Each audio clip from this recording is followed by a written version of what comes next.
I'm going to give you a really dramatic example. One time, unfortunately involves me. I usually like to talk to about all the thousands of promotores who do this kind of work on a daily basis. But one time I was giving a talk on behalf of an elderly organization in Dallas, Texas. I was talking about strokes and stroke prevention and alertness about the signs and how important it is to reach a hospital as soon as you have any signs and symptoms of a stroke.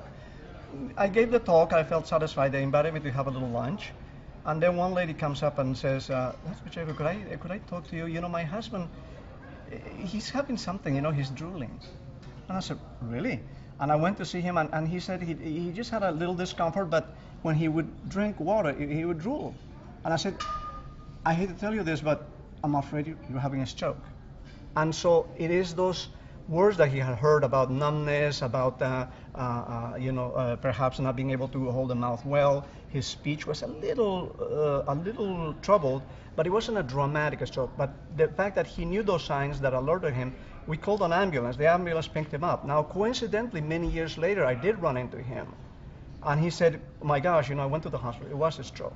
So what I mean to say, this is just a small example, but like this is repeating itself all over the community. For many people in these Latino communities that are so numerous, but once again, because of their socioeconomic status, language barriers, many times is through these health programs or the community health centers, the community-based organizations from NSA, is the first time they hear about health education regarding certain diseases, prevention strategies. The first time they hear, signs and symptoms of stroke, signs and symptoms of heart problems. The first time they hear about how to prevent diabetes, how to control diabetes, and the first time they may hear about where to go for it. Because it's not enough to raise awareness, but you actually have to now refer them to places where they will be taken care of. And in our environment, one of the best places where we can send people are, of course, the network of community health centers that are all over the nation, because